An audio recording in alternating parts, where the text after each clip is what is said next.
Bismillahirrahmanirrahim. Assalamualaikum warahmatullahi wabarakatuh.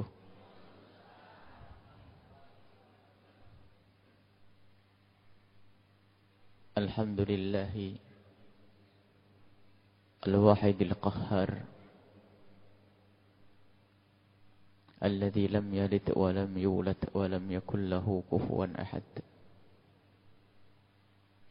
Wassalatu wassalamu ala rasulil karim habibina wa syafi'ina wa maulana sayyidina Muhammad imamul muwahhidin wa ala alihi wa ashabihi wa tabi'ina lahum bi ihsanin ila yaumiddin. Allahumma ya Rabbana wa ya muqallibal qulubi tsabbit qulubana ala dinik wa tsabbit qulubana ala imanik. Allahumma ya Rabbana urzuqna al-istiqamata fi ta'atika wa amitna ya Rabbana bil islami warzuqna syahadata indal mauti wal jannata ba'dal maut. Allahumma ya Rabbana barik lana fi qulubina wa barik lana fi ajsadina wa barik lana fi azwajina wa barik lana fi auladina wa barik lana fi a'malina wa barik lana fi tijaratina wa barik lana fi aswaqina wa barik lana fi masajidina wa barik lana fi ma'ahidina wa barik lana fi sayyaratina wa barik lana fi markubatina wa barik lana fi kulli ma a'taitana ya arhamar rahimin. Amma ba'du. Alhamdulillah, pada malam hari ini kita bisa melanjutkan pengajian kita, dan mungkin sekaligus pengumuman bahwa kita tidak ingin di minggu depan terlambat, karena kalau terlambat waktunya terpotong setengah jam, dan insya Allah untuk minggu depan jam 8 sudah dimulai. Jam 8 pengajian dimulai agar jam setengah 10 kita sudah tuntas. Sekarang jam setengah 9 kita belum memulai, artinya pengajian kita hanya 1 jam. Kita akan membaca kitab hikamnya Ibn Athaillah As-Sakandari yang sudah kita bahas kemarin tentang sejarah beliau, sejarah singkat Ibn Athaillah As-Sakandari, dan kita pun masih pada hikmah yang pertama yang beliau hadirkan, yaitu min alamatil i'timadi 'alal 'amali nuqsanur raja'i 'inda wujudiz zalali. Min alamatil i'timadi 'alal 'amali nuqsanur raja'i 'inda wujudiz zalali. Bahwa termasuk tanda orang itu mengandalkan amalnya adalah di saat tergelincir ia putus harapan dari Allah Subhanahu wa ta'ala. Kalimat yang sangat sederhana, tetapi sesungguhnya di balik kesederhanaan kalimat ini adalah hakikat iman, bahwa seorang hamba itu tidak boleh mengandalkan amalnya, karena yang mengandalkan amalnya ia akan terjerumus kepada bab ujub. Bahkan yang seharusnya dihadirkan oleh seorang hamba di saat ia bisa beramal adalah bersyukur kepada Allah, karena Allah telah memudahkannya untuk beramal baik. Kita harus tahu bahwa modal 100% adalah Allah yang beri untuk kita. Kita tidak punya saham di saat kita bisa ngaji di sini. Apa yang kita miliki? Kaki Allah kasih, tangan Allah kasih, mata untuk bisa melihat Allah kasih, Bahkan yang menggerakkan hati kita pun Allah. Sebab banyak orang yang hatinya tidak digerakkan oleh Allah pun tidak berangkat. Jadi semua modal untuk kita melakukan pengajian semacam ini adalah dari Allah 100%. Maka tidak pantas kita untuk berbangga dengan amal yang kita lakukan. Bab ujub. Di sisi lain kita pun tidak boleh terjerumus di dalam keputusasaan. Karena kita melakukan kesalahan. Dua-duanya adalah dosa besar. Ujub dan putus asa. Yang benar adalah antara ujub dan putus asa. Ujub, bangga dengan amalnya. Ini yang akan kita bahas insyaallah pada pertemuan ini. Tapi sebetulnya kita juga ingin menghadirkan ya akidah. Karena selama ini sudah kita beri muqaddimah juga bahwa akidah kita adalah akidahnya Abul Hasan Al-Asy'ari atau akidah Asy'ariyah. Dan ulama-ulama Asy'ariyah telah menyusun kitab akidah yang luar biasa. Dan barangkali yang sangat masyhur di kalangan kita adalah kitab kecil mulai dari Aqidatul Awam, Jauharatut Tauhid, Kifayatul Awam. Kemudian ada nanti yang namanya Hasyiahnya Imam Ad-Dasuqi. Dan masih banyak kitab-kitab akidah-akidah yang telah ditulis oleh ulama-ulama kita yang sudah terbiasa dibaca, sudah biasa dibaca oleh para masyayikh. Kita sudah jelaskan bahwa akidah kita adalah akidah Islam ahli sunnati wal jamaati asy'ariyah. Dan ciri akidah Asy'ariyah itu diantaranya yang biasa mengajari jamaahnya untuk mengenal Allah terlebih dahulu, bukan mencaci orang lain, bukan mengatakan kamu syirik, kamu sesat, bukan, tapi mengenalkan Allah terlebih dahulu. Sebab awal wajibin alal insani ma'rifatul ilahi bistiqani. Sebab awal hal yang pertama yang harus diketahui oleh seorang hamba adalah kenal Allah.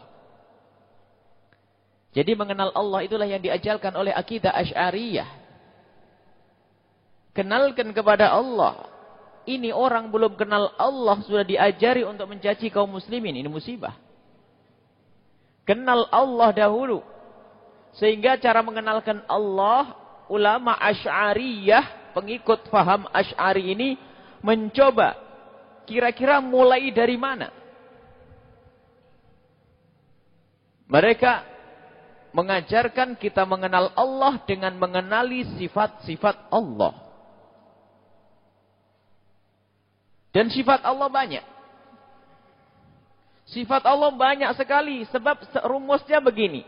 Segala kesempurnaan yang layak untuk Allah adalah sifat Allah.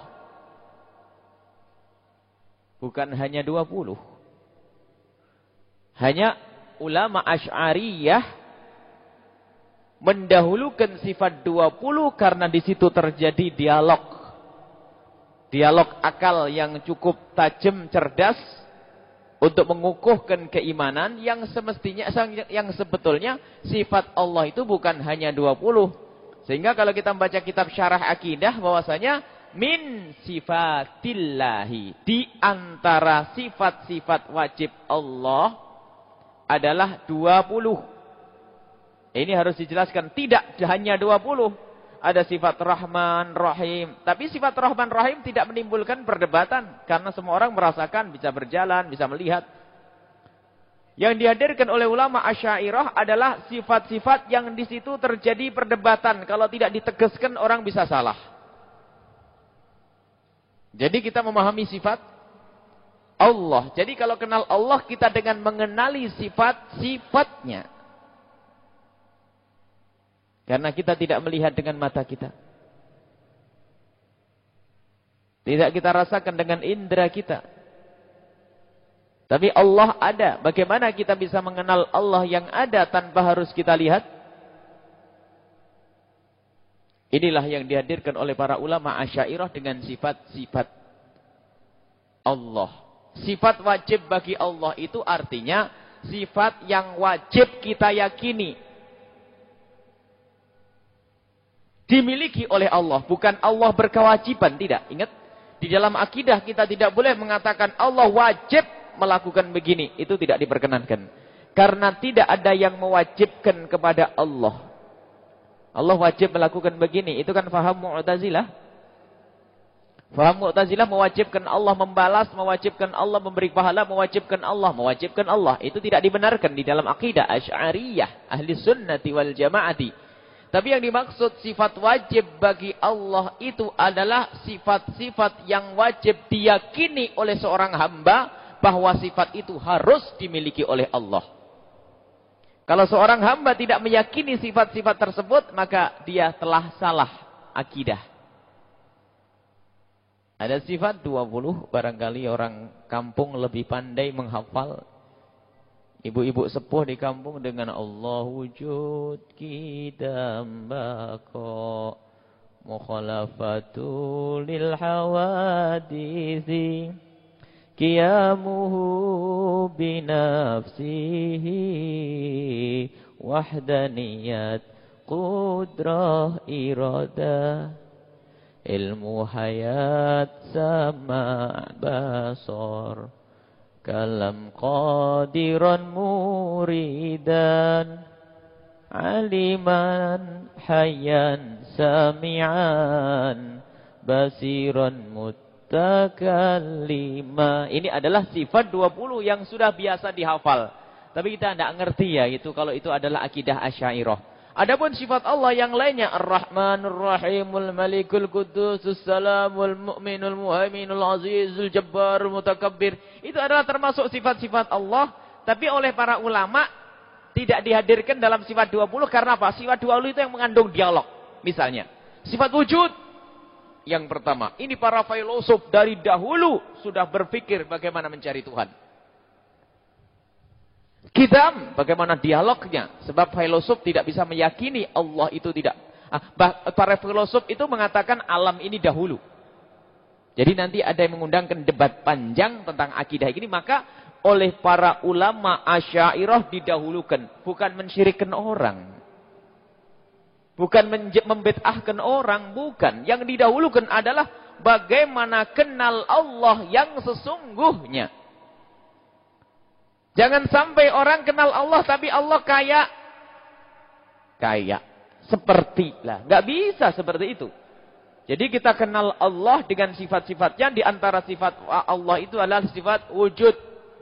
Artinya Allah itu harus ada. Dalilnya Al-Quran Allahu la. Disebutkan Allahu la ilaha illa wal hayyul qayyum. Allah ada. Dan sifatnya adalah la ilaha illa wal hayyul qayyum la ta'khudhu. Jadi Allah harus ada. Dan keberadaan Allah ini telah diyakini oleh orang yang tidak beriman kepada Nabi Muhammad sekalipun. Bahkan manusia berakal semuanya mempercayai adanya Tuhan. Hanya karena tidak ada petunjuk, maka kadang-kadang yang disembah adalah matahari, bintang gemintang, rembulan, pepohonan, harimau, rajanya, ada yang disembah. Sebetulnya naluri manusia akal sehat itu mencari Tuhan. Kalau cerita barangkali kita membaca buku sejarah zaman-zaman terdahulu purbakala, atau kalau cerita-cerita tentang agama-agama, kepercayaan-kepercayaan, animisme, dinamisme dan lain sebagainya, itu tidak lain adalah berbicara tentang kerinduan bangsa manusia kepada Tuhan.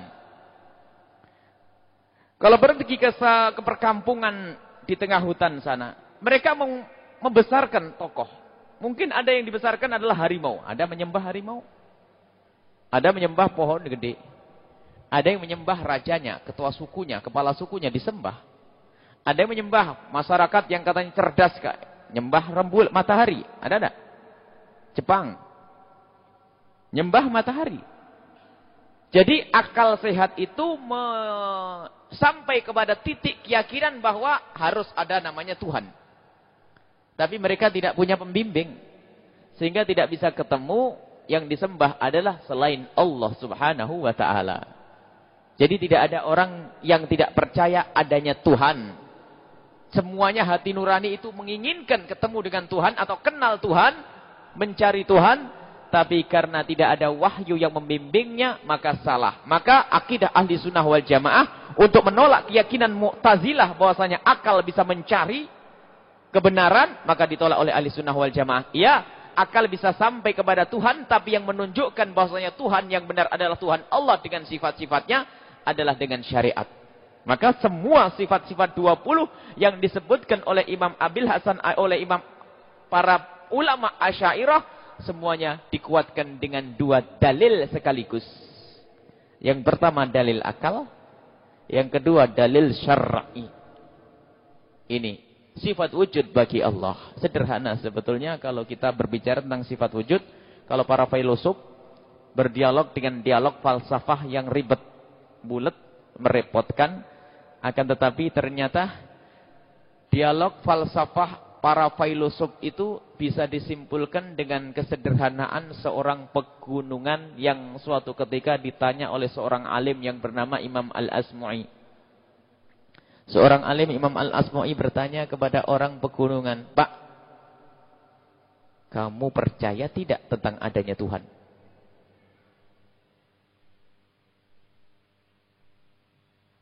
"Ya, percayalah. Saya percaya." "Gimana kamu bisa percaya? Kamu tidak pernah melihatnya." Ia menjawab dengan sederhana lalu menunjuk.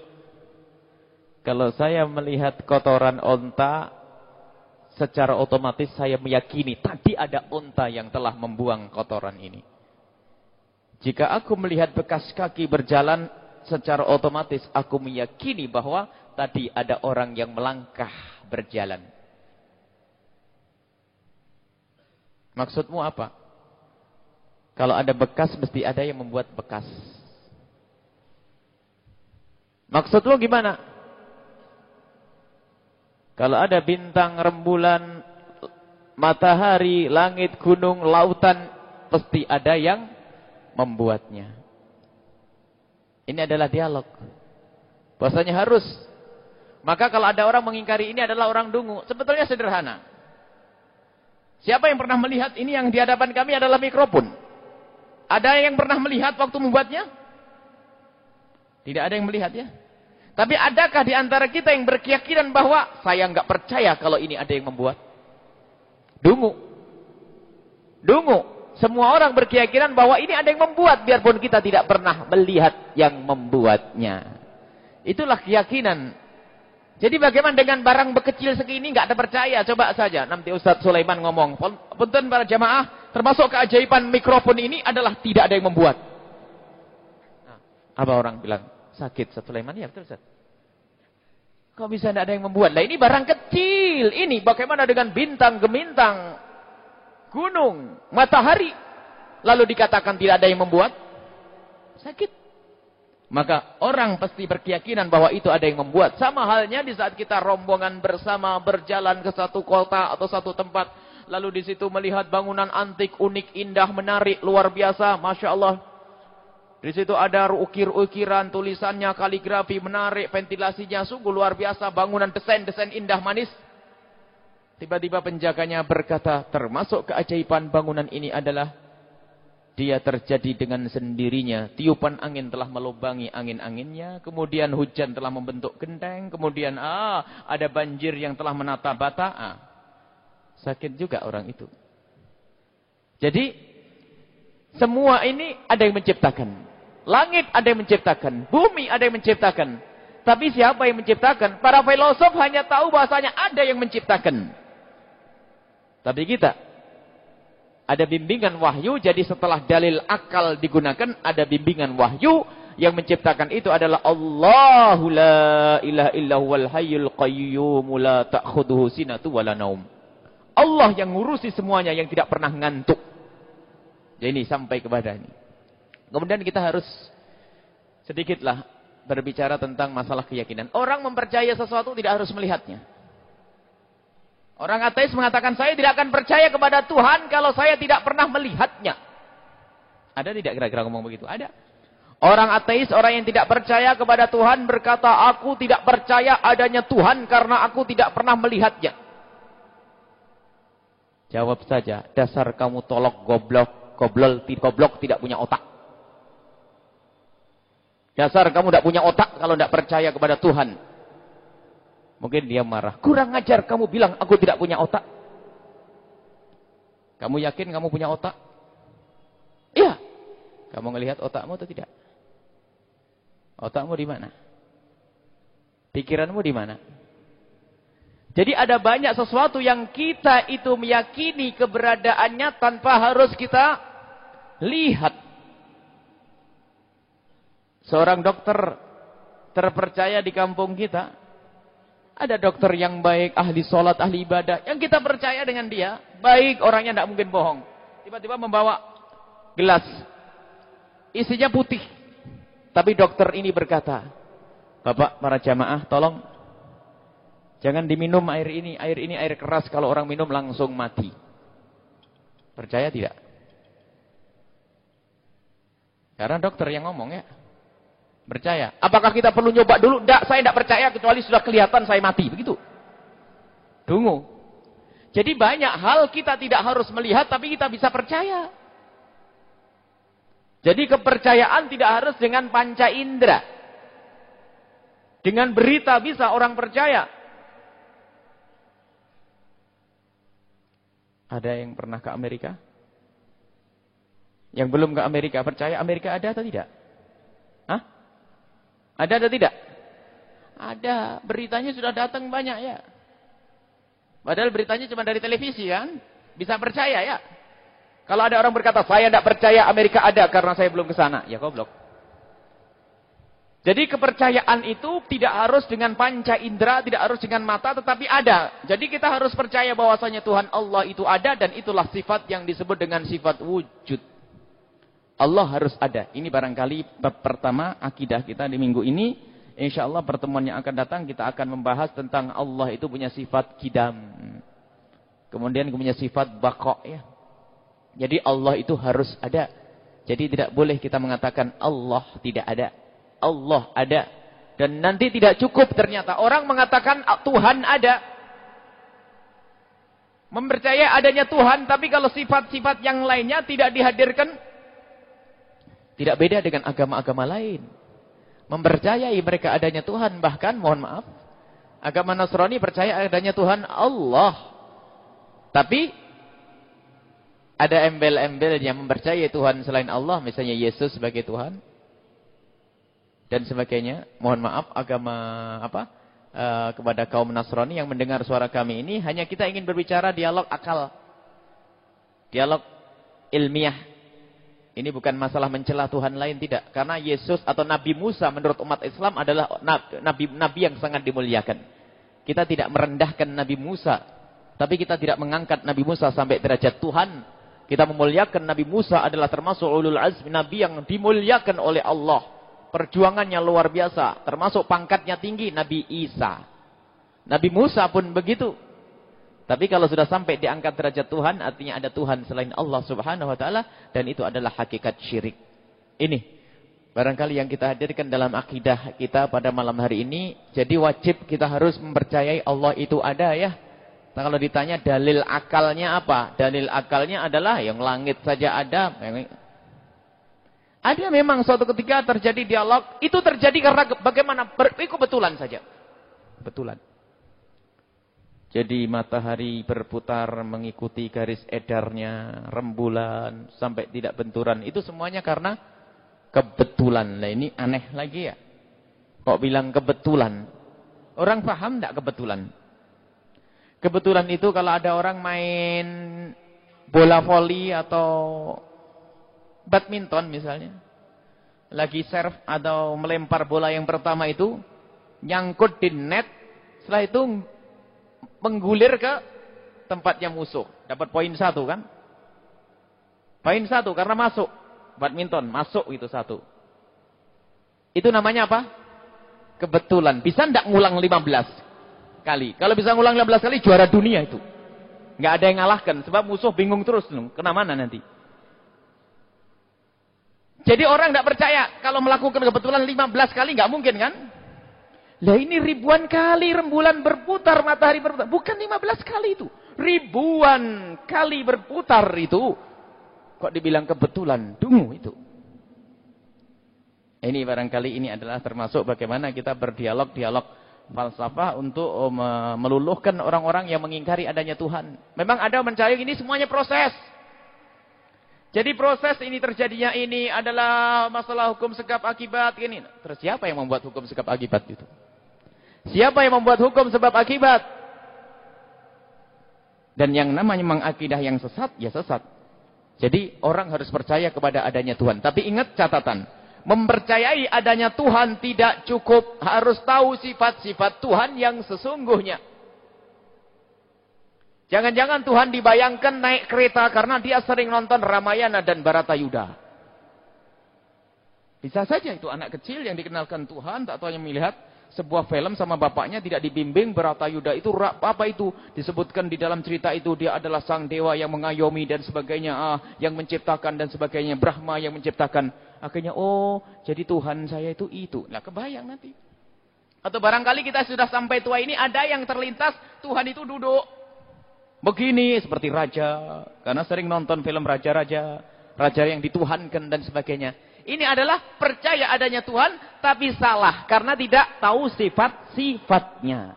Jadi insya Allah nanti akan kita bahas satu persatu tentang sifat-sifat Tuhan Allah. Wujud, nanti kita bakok mukhalafatul hasis sampai sifat 20, dan nanti akan kita tambahkan dengan sifat-sifat yang lainnya.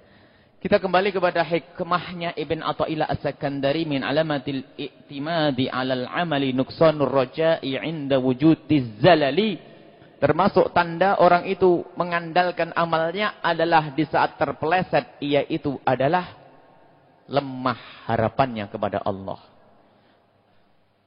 Yang pertama ujub tadi sudah kita sebut. Orang ujub berbangga dengan amalnya, nggak ada benernya.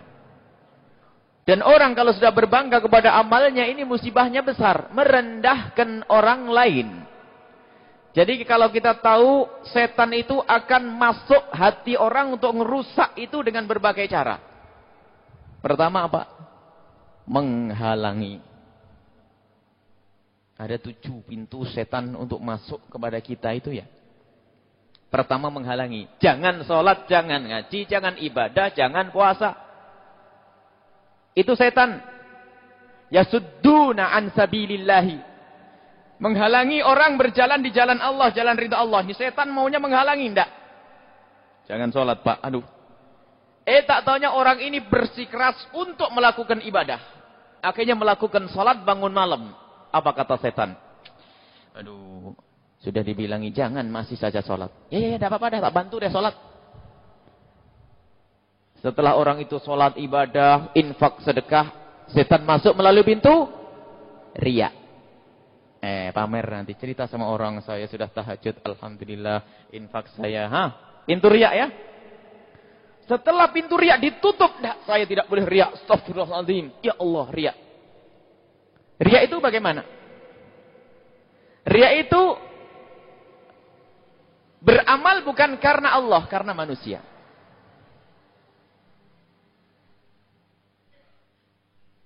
Riya. Setelah riya ditutup, sudah menjaga tidak. Setan, ya Allah, sudah aku suntik riya, masih saja dia berusaha untuk tidak riya. Dijaga amalnya, tidak mau dia sedekah, diam-diam, sembunyi, masuk keropak masjid, gak ada yang tahu, 5 juta, 10 juta, gak pernah laporan sama orang, diam, betul, dijaga betul. Setan masuk pintu lain. Apa? Pintu ujub. Kamu sudah baik dari orang lain rupanya. Ahli surga sampean nih. Iya. Saya sudah 10 tahun loh setan. Ini dialog sama iblis tapi gak kerasa. Hei iblis, saya sudah 10 tahun nih infak gak ada yang tahu nih. Iya memang kamu hebat. Kamu ahli surga. Sehingga berjalan kemana-mana seolah ahli surga. Kalau ngelihat orang, kasihan tuh ahli neraka. Ya Allah, di pinggir jalan gak pernah sholat. Aduh, berzina. Lihat. Akhirnya masuk bab ujub. Lah ini setan canggih, ini cerdas itu. Lah inilah yang dibahas oleh Ibn Athaillah As-Sakandari. Kalau sudah orang berbangga dengan amalnya ini adalah merendahkan orang lain. Musibah nanti. Seolah-olah dia sudah ahli surga. Seolah-olah sudah ahli surga. Bahkan Rasulullah sudah pernah menyebutkan dalam sebuah hadis yang sangat jelas bahwasanya seorang hamba itu tidak akan bisa masuk. Lan yudhila ahadakumul jannata amaluhu. Lan yudhila. Tidak akan bisa memasukkan ke surga kepada salah satu dari kamu semua amalnya. Jadi amal kita itu tidak akan menghantarkan ke surga. Wala anta ya Rasulullah, termasuk engkau ya Rasulullah. Wala ana. Dan aku pun juga tidak bisa masuk surga dengan amalku. Lalu bagaimana kita masuk surga? Dengan rahmat Allah dan keutamaan Allah subhanahu wa ta'ala. Ini adalah peringatan dari Rasulullah. Jangan kalau kita sudah beramal merasa kita sudah punya tiket masuk surga. Karena kita dengan Allah tidak jual beli. Ya Allah, ini saya bayar dengan sholat 5 waktu, mana? Tidak. Akan tapi kita ini punya tugas menghamba. Maka menghambakan diri kepada Allah. Maka amal ini harus kita lakukan tanda pengabdian kita kepada Allah. Karena kita seorang hamba. Bukan karena kita mengharap atau bukan karena kita itu melakukan ini merasa bahwasanya dengan amalku nanti aku sudah dapat surga. Ini termasuk ujub yang luar biasa nanti. Bab ujub. Akhirnya seolah-olah saya sudah infak 3 juta. Nah ini kan tiket surga ini. Saya sudah tahajudan 1 tahun. Tiket surga. Siapa bilang itu tiket surga? Sehingga ini Ibn Atha'illah As-Sakandari dengan kecerdasan beliau membentengi. Awas. Jangan sampai kamu masuk bab ujub. Jadi kita beramal itu karena Allah. Karena kita ingin menunjukkan penghambaan kita kepada Allah. Dan semakin penghambaan kita semakin jelas. Semakin dekat kepada Allah. Mungkin ada yang ngomong, kalau amal saya tidak bisa memasukkan ke surga, ngapain saya ibadah? Ya. Kalau amal saya itu tidak bisa memasukkan saya ke surga, ngapain saya ibadah? Omongan semacam ini tidak akan muncul kecuali kepada orang yang lemah iman. Kalau orang imannya sudah ada dan kuat, dia akan beribadah karena dia adalah hamba. Maka ini puncak keimanan sebetulnya. Jadi dia melakukan ibadah karena dia adalah hamba Allah subhanahu wa ta'ala.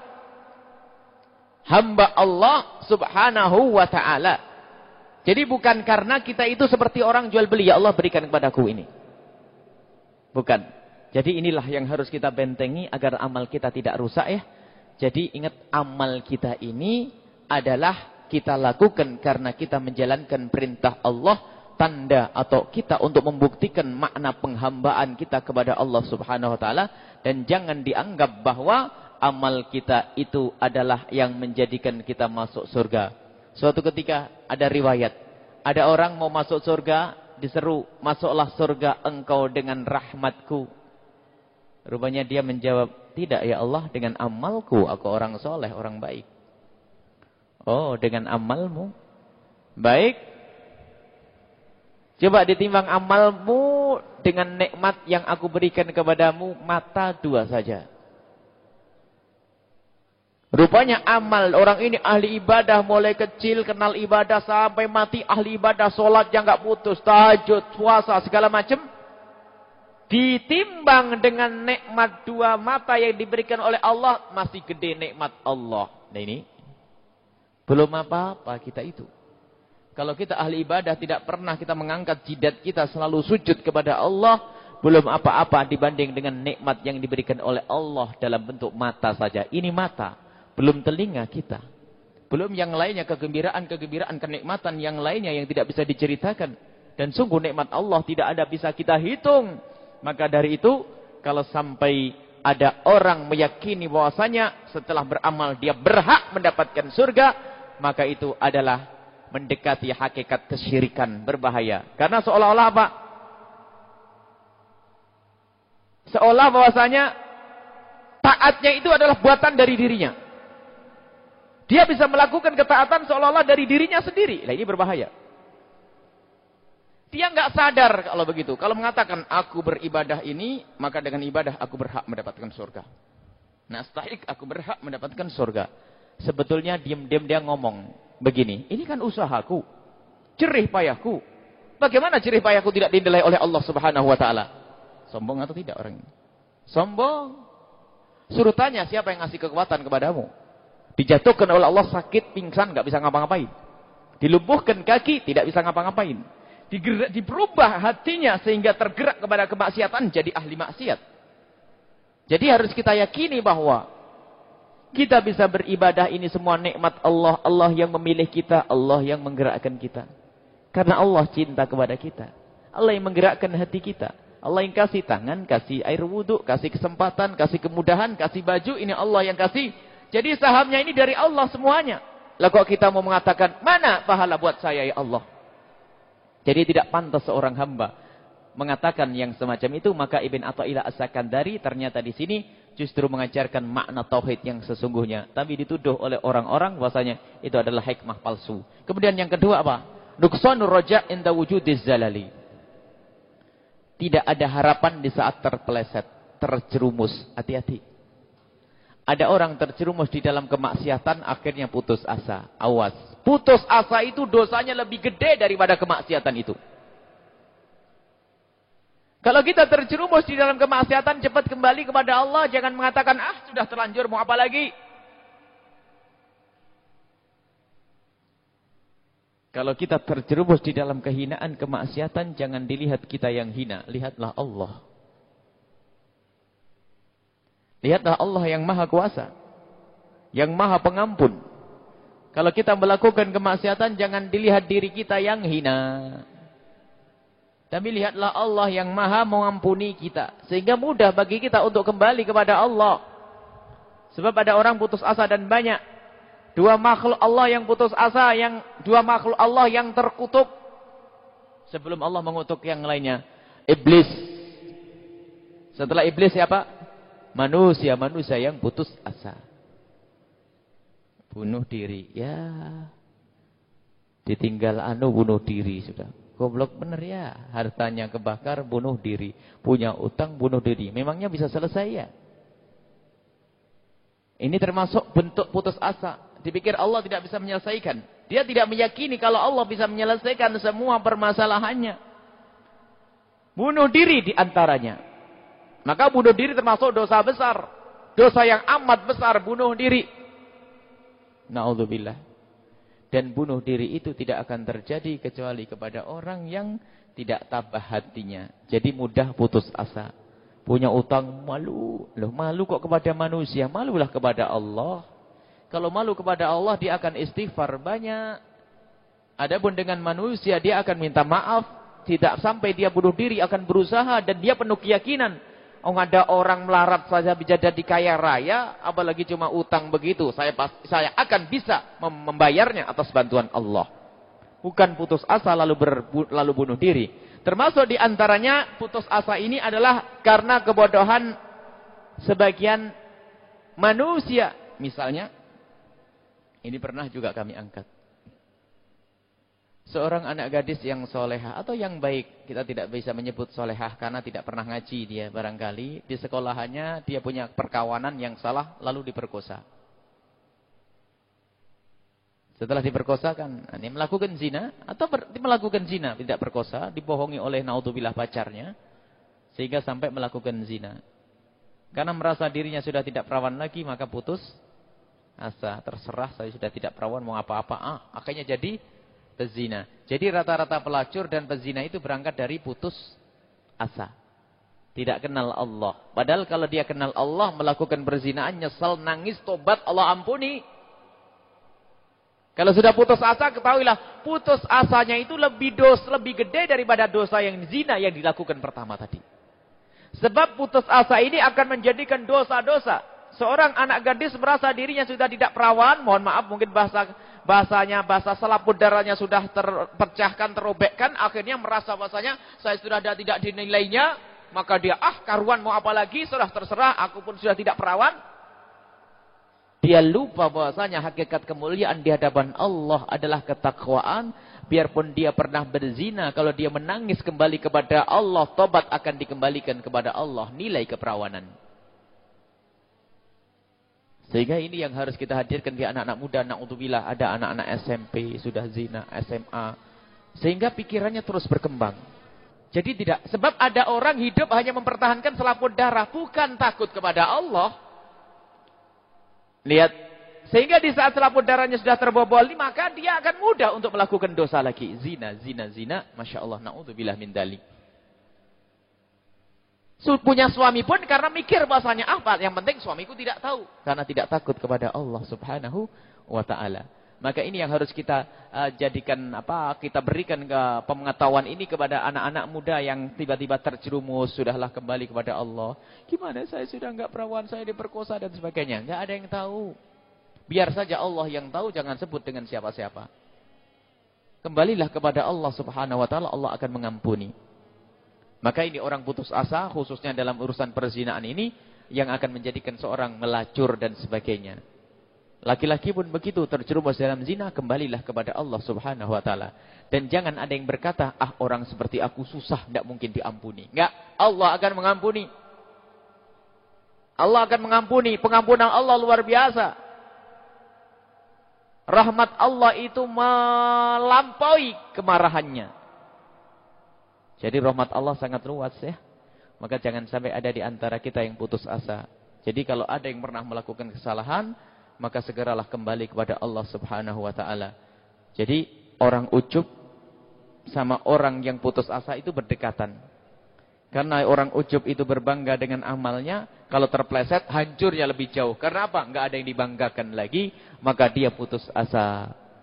Maka dari itu dua-duanya adalah tidak benar. Maka jangan sampai kita orang ujub bangga dengan amal kita, sekaligus jangan sampai kita termasuk orang yang putus asa.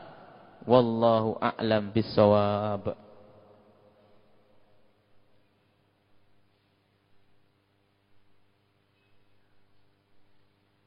Silakan untuk kamu yang bertanya.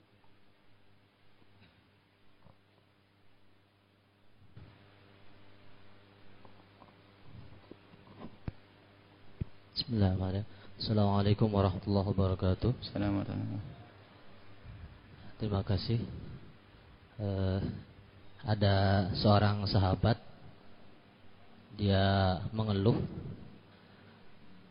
Dia bekerja di sebuah bank konvensional. Dalam perjalanannya dia meyakini bahwa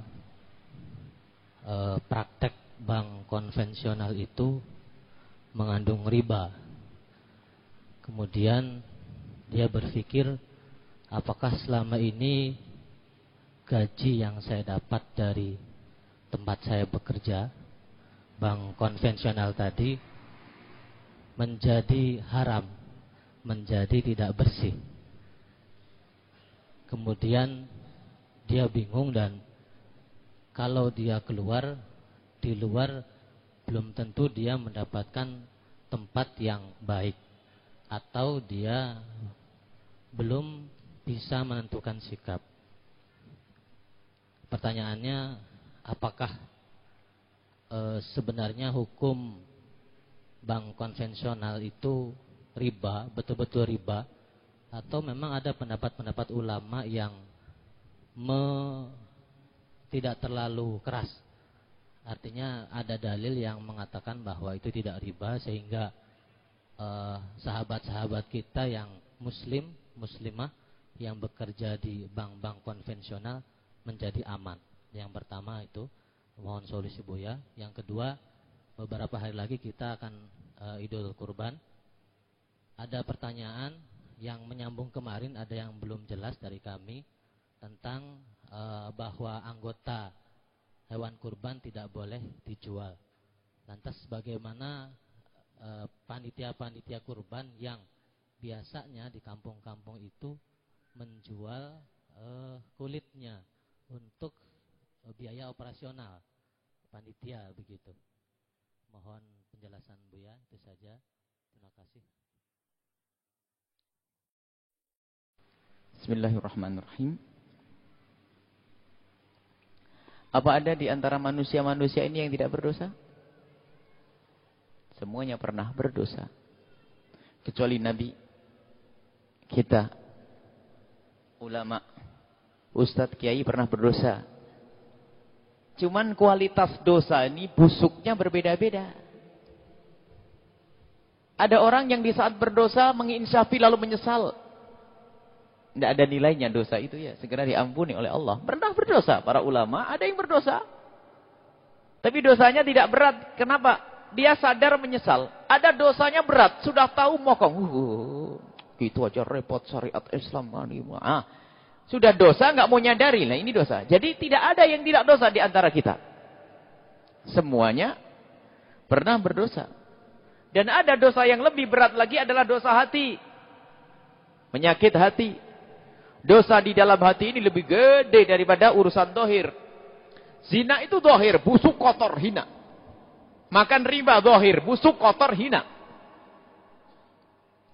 Jadi kalau ada orang yang makan riba, itu memang busuk, kotor. Tapi jangan sampai kita merasa bersih juga. Jangan-jangan hati kita kotor. Pendengki, pendendam, segala macam. Ya, suka gunjing orang. Lah, gunjing orang lebih gede daripada riba ya. Jadi intinya, kita tidak menunjuk orang yang bekerja di bank konvensional atau manapun. Intinya kita menunjuk pada diri kita sendiri. Kalau kita berbuat satu kesalahan, cobalah segera diinsafi. Disadari, disesali, biarpun kita masih belum bisa keluar dari kubang kemaksiatan itu. Sebab kalau tidak menyesal akan terus, apalagi cari ustadz yang bisa membenarkannya, musibah itu. Artinya tidak ada keinsafan, hawa nafsu itu. Kira-kira ada enggak ustadz yang memperkenankan saya buka kerudung? Sebab saya paling tidak senang pakai kerudung. Lah ini, tidak insaf kan misalnya. Ini contoh. Jadi, kaidah ya, kita sebelum berbicara tentang untuk menjawab pertanyaan, kita itu kaidah. Semua dari kita ini bisa bersalah. Dan sebaik-baik dari kita yang bersalah, sadari biarpun kita masih susah meninggalkannya. Semoga dengan penyesalan kita ini Allah mengampuni. Sebab yang tidak pernah menyesal, mungkinkah meninggalkannya? Saya menikmati tempat duduk saya. Ya susah saya pergi. Tapi kalau bau busuk, tidak enak, gatal, pergi atau tidak saya? Pergi. Jadi perasaan inilah yang harus kita tanamkan. Mungkin kita bekerja di tempat yang haram. Tanamkan benci, saya benci. Minta pada Allah, ya Allah pindah, pindah. Saya benci, pindah ya Allah. Lihat. Gerah ya. Secara otomatis dia akan lirik kerjaan apa ya kira-kira. Nah ini. Kemudian masalah bank konvensional sebetulnya ya harga mati ya. Kecuali ada fatwa ulama, ternyata fatwa ulama dia punya BPR. Jadi makanya fatwanya mengatakan bank konvensional adalah nggak apa-apa, tidak riba. Oh iya, orangnya dari Jawa Tengah. Tatanya apa? Dia mendirikan bank perkreditan rakyat juga. Oh ya pantas.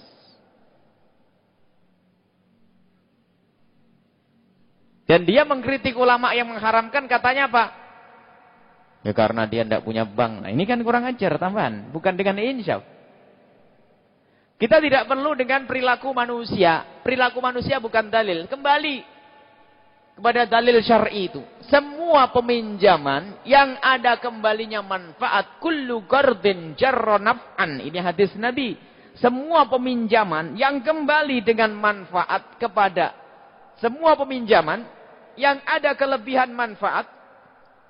Bagi yang meminjamkan. Bahwa riba itu adalah riba. Hadis ini disebutkan oleh para fuqaha. Talaqathul a'immatu bil qabuli. Para imam-imam ulama menerimanya langsung, nggak pakai cek recek karena sudah jelas ini sesuai dengan dalil-dalil yang lainnya. Misalnya saya meminjamkan duit 100.000, kembalikan 100.000 plus pijet sudah riba. Bayangkan, apalagi 1%, apalagi 0,5%. Ulama-ulama besar kelas dunia yang menghafal Quran umur 8 tahun ini. Ini hafal juz amma saja tidak hafal, bagaimana mengatakan bank halal? Kan musibah ya. Riba. Ini harus kita adil semacam ini. Mohon maaf, dosa bukan hanya di bank loh ya. Di mimbar ada dosa, menggunjing. Ustadz menggunjing ada atau tidak? Ada. Ini lebih gede daripada makan riba. Jadi kalau kita mengomongkan bank riba itu, di bank itu ada ribanya, artinya ini adalah berbicara wajar. Bukan berarti kita mencela perbankan, bukan.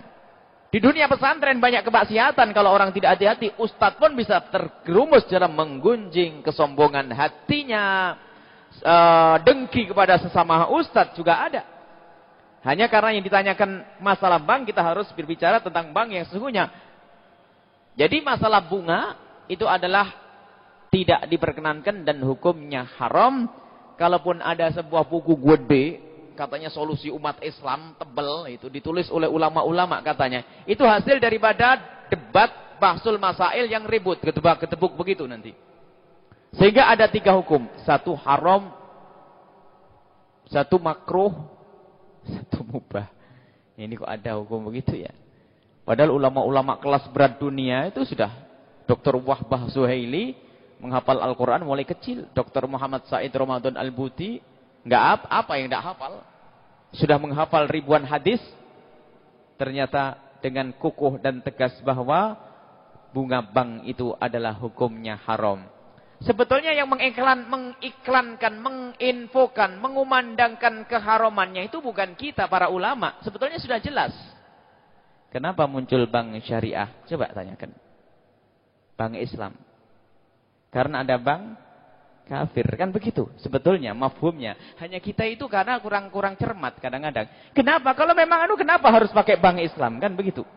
Karena sadar dari perbankan sendiri banyak orang-orang insaf. Kita ketemu dari bank-bank konvensional orang insaf. Dia berada di situ untuk merubah.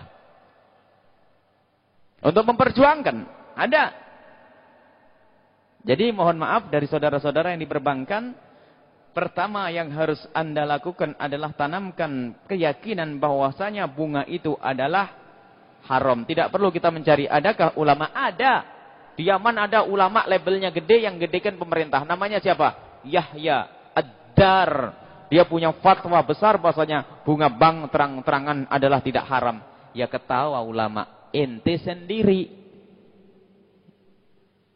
Dan tidak terbukti dia seorang yang punya kajian ilmiah. Ada. Kalau mencari ada saja. Tapi ulama kelas apa dia? Sujudnya bagaimana? Ketawaduannya bagaimana? Keilmuannya bagaimana? Ada. Kalau mencari ada saja.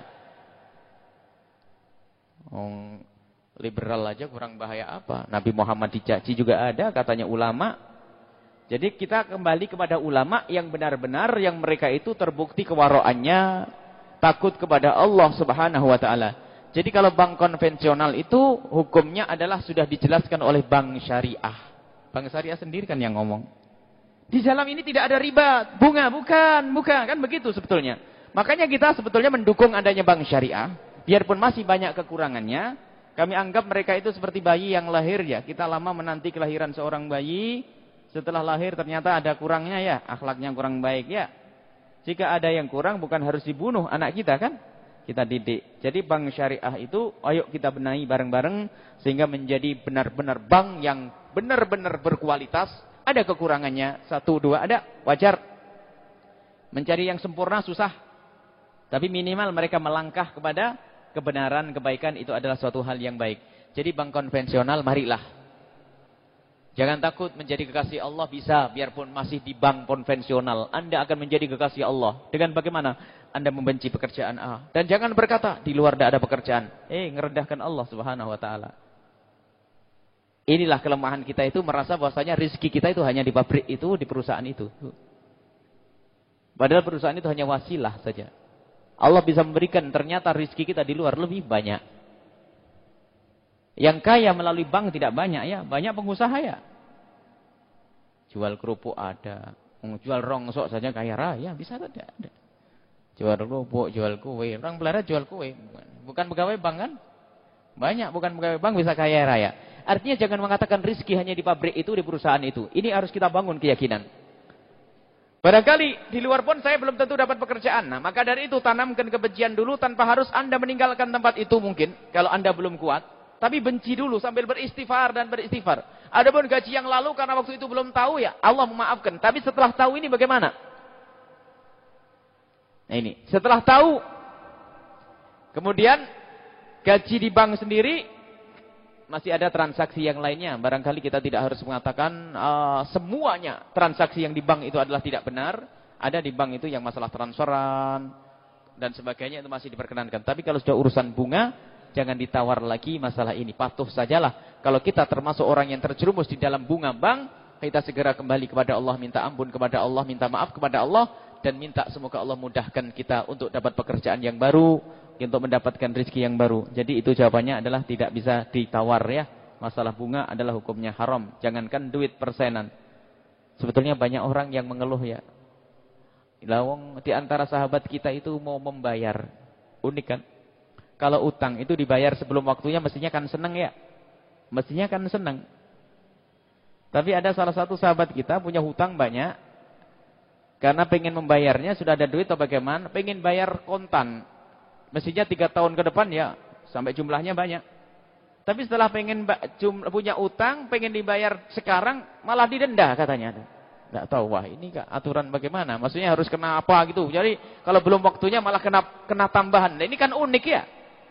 Sebab apa? Hitungannya harus untung dia itu.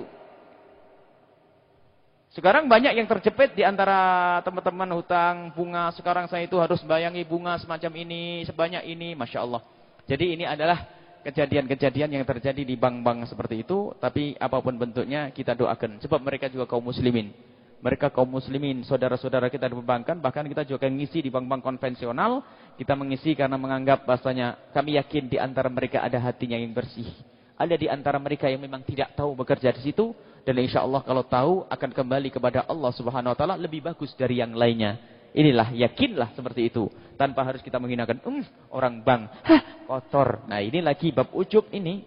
Merendahkan orang bank-bank. Kita doakan semoga Allah memberikan kesadaran. Dibukakan pintu rezeki yang lainnya. Kemudian korban tidak boleh dijual. Ya, itu harga mati sebetulnya. Kulitnya pun tidak boleh dijual. Nabi Muhammad mengukuhkan la tuba, jangan, tidak dijual. Tidak dijual, tidak boleh dijual. Tapi kalau sudah diberikan kepada Anda mau jual terserah. Barangkali ada orang alergi makan daging tapi dapat jatah. Kan sayang, masa mau dibuang busuk. Wah, dijual atau ditukar beras. Kalau sudah diberikan boleh, tapi kalau dijual atau buat gaji bagi yang nyembelih pun tidak boleh.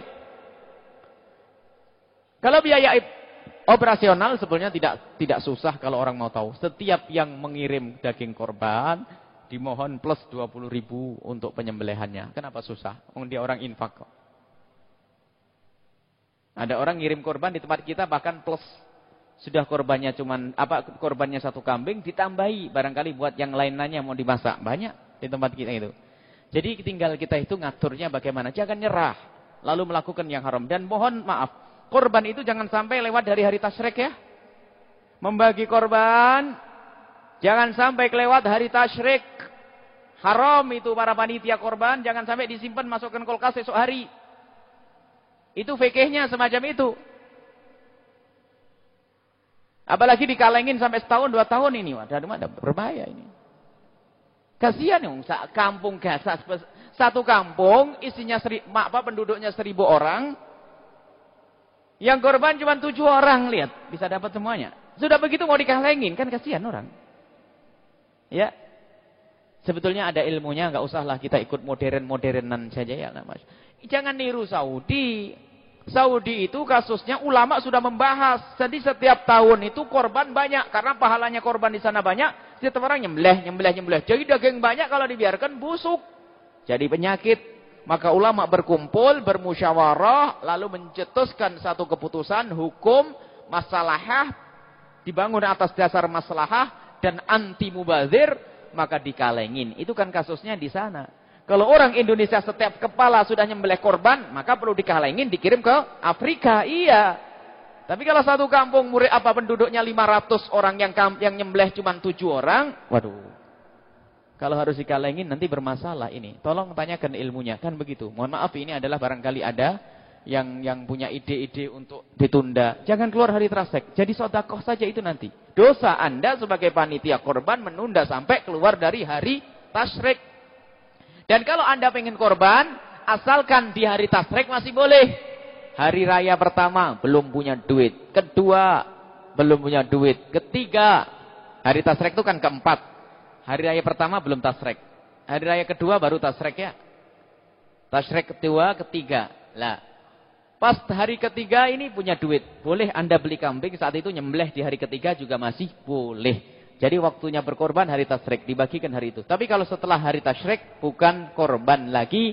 Termasuk itu adalah sedekah. Biasa. Pahalanya ada.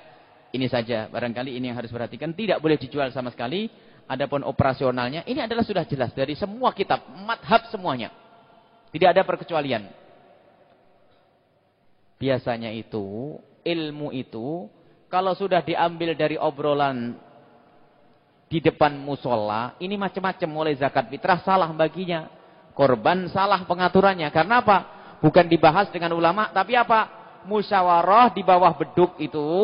Sambil ngerokok dan ngopi. Bagaimana ini nanti? Nah, itu biasanya salah begitu. Datang kepada ulama dan bertanya. Bukan musyawarah antara yang sama-sama tidak mengerti. Mohon maaf, ini berbahaya. Zakat fitrah banyak salah. Kiai dikasih duit. Zakat ini. Kita banyak orang salah. Ini ada hal. Jadi pengen kita ada diklat ya. Sebelum korban itu barangkali ada diklat bagaimana cara. Sudahlah diinsafi. Barangkali, aduh saya dulu yang mengatakan boleh. Nyesel lah.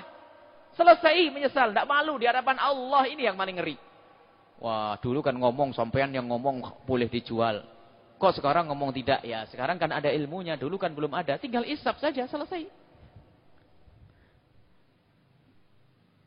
Sebab ada korban. Tukang sembelih biasanya. Di samping dapat kulit. Dapat pahanya nih. Wah enak sekali. Paha sapi lagi. Wah kacau ini.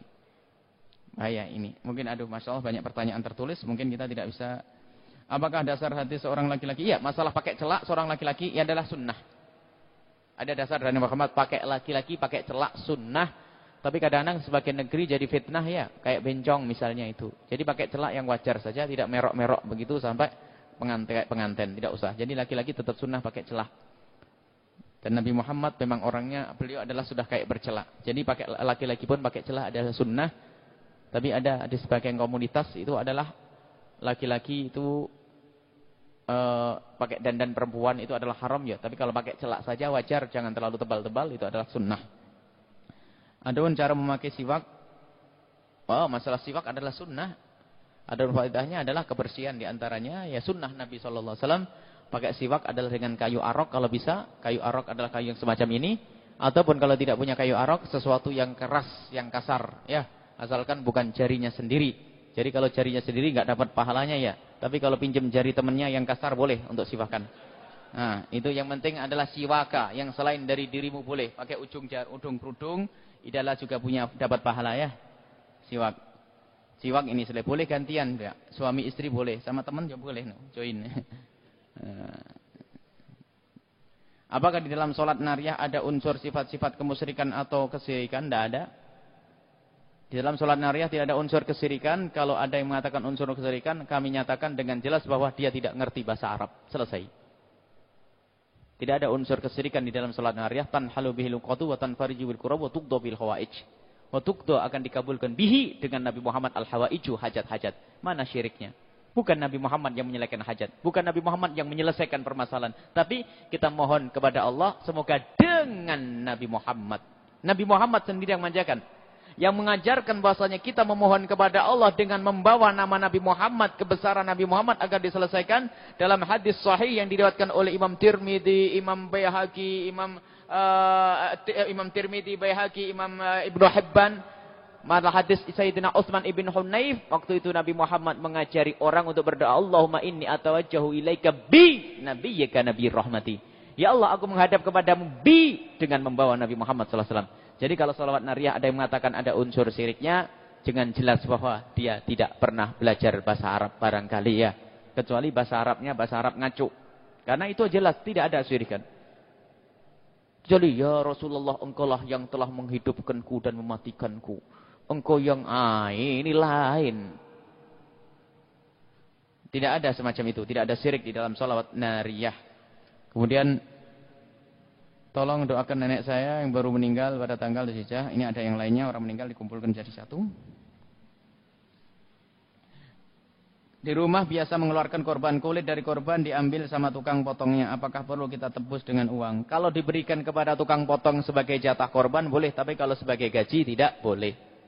Ya dia bagianmu saja inilah, itu boleh bagian korban. Karena apa? Dia mungkin lebih pintar mengolahnya ya. Mungkin anak-anaknya pada makan kulit, kan tidak apa-apa.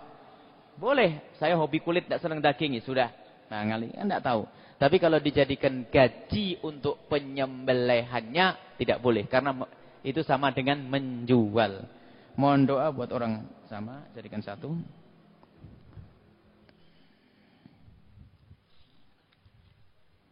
Mohon doa lagi. Bagaimana sikap kita jika bapak kita seorang pemabuk? Kita harus berusaha bagaimana beliau jauh dari mabuk-mabukan dengan 1000 usaha. Nasihat kalau bisa. Kalau tidak dengan nasihat, barangkali kita harus jadikan orang tua kita sadar, kita dekatkan ke pengajian. Artinya harus tetap usaha. Tidak boleh putus asa ya. Udah mabuk sama mabuk mau terserah mau mati-mati. Oh jangan. Bakti kita kepada orang tua adalah kita hentikan bagaimana agar beliau tidak mabuk, disentuh hati beliau, didekatkan kepada ulama, dijadikan mereka malu. Kemudian kita doa di tengah malam kepada Allah Subhanahu wa taala. Jadi baktinya kepada orang tua yang mabuk lain.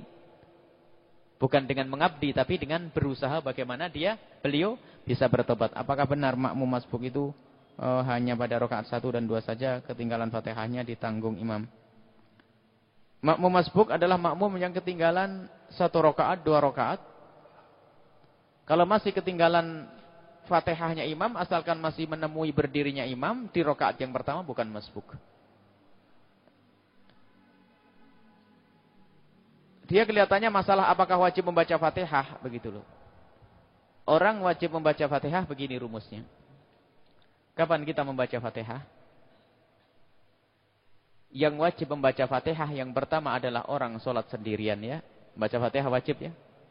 Yang kedua adalah imam.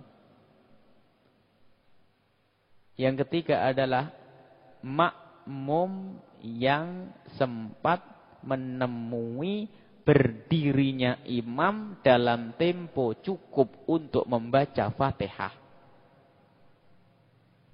Jadi misalnya Ustaz Sulaiman jadi imam, saya jadi makmum, terlambat. Saya baru datang, saya baru Allahu Akbar. Ustaz Sulaiman langsung rukuk ya. Saya langsung ngikut. Sebab saya nemui Ustaz Sulaiman berdiri, tapi nggak cukup untuk baca Fatihah. Maka Fatihah bagi saya tidak wajib. Tapi kalau masih sempat Allahu Akbar, Ustaz Sulaiman masih lama, berarti saya punya kewajiban. Jadi makmum wajib membaca Fatihah kalau memang dia sempat menemui imam berdiri dalam tempo cukup untuk baca Fatihah. Tapi kalau imamnya tidak kalau kita menemukan imam berdiri nggak cukup. Berdiri sebentar kita baru takbir Allahu Akbar, tak tanya apa? Imamnya rukuk, ngikut rukuk, nggak usah baca Fatihah, sudah sah. Barangkali itu yang ditanyakan ya. Baik, ini saja insyaallah. Bismillahirrahmanirrahim. Alhamdulillahirabbil alamin. Allahumma shalli ala sayyidina Muhammad wa ala sayyidina Muhammad.